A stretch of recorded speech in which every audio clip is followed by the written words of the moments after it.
দুঃখজনক না, একজন প্রার্থী পাবলিক রিপ্রেজেন্টেটিভ মিথ্যে এপিডেমিক ফাইল করেছে ইলেকশন কমিশনে, এটার জন্য তালিকা বাতিল হয়ে যেতে পারে, মানে যা আমাদের নিয়মকানুন আছে। মানে এইটা তো দুঃখজনক।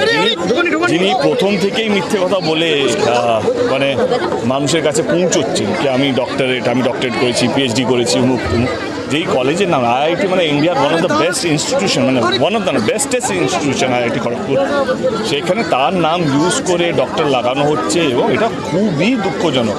মানে এবং এটাই বোঝা যায় যে প্রথম দিন থেকে যেভাবে মিথ্যে কথা বলে এসছেন, আজকে যেটা একটু আগে বললাম, কালকে হাইকোর্টে অর্ডারও চলে এসছে, সেই কেসটাকে ডিসমিস করে দেওয়া হয়েছে, যেটা দিয়ে শুরু করেছে দেবের 2 হাতে রক্ত লাগানো আছে, কে দেব সন্ত্রাসবাদী রাজনীতি করে, দেব আতঙ্কবাদী।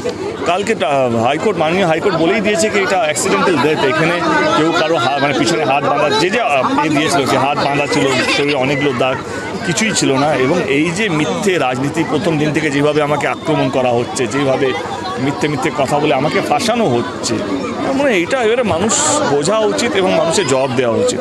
দাদা, এরকম টুইট কি বার্তা দিতে চাইছেন?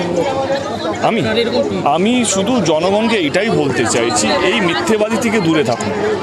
যারা আজকে সকাল থেকে আমার ইডি সিবিআই যে এই পেপারগুলো বার করে কী করে গেল, অত্যন্ত সেন্সিটিভ একটা ফাইল, 31টা পাতার মধ্যে একটা পাতা যেখানে নাম্বার 7 লেখা আছে, এবং সেটা কী করে ওনার কাছে যায়, তার মানে ডেফিনেটলি আপনার সঙ্গে ডাইরেক্টলি লিঙ্ক আছে, কানেকশন আছে। মানে এই তথ্যগুলো ইডি সিবিআই ছাড়া কারো কাছে যাওয়া উচিত না, সাধারণ মানুষের কাছে তো একদমই না। সেই তথ্যগুলো ওনার কাছে আছে এবং তার জন্য আমার সুবিধা হলো, আমি মন খুলে বলতেই পারছি যে আজকে তো এইটা প্রমাণ হয়ে গেলো দেব গুলিচুরির সঙ্গে যুক্ত নেই এবং জোর করে আমাকে ফাঁসানো হচ্ছে, জোর করে আমাকে এই কেসটাকে কি বলবো ইনভলভ করা হচ্ছে যাতে আমি আর রাজনীতি না করি। এটা আমার মনে হচ্ছে শুভেন্দু অধিকারী আমার জন্য সহজ করে দিল পুরো ব্যাপার।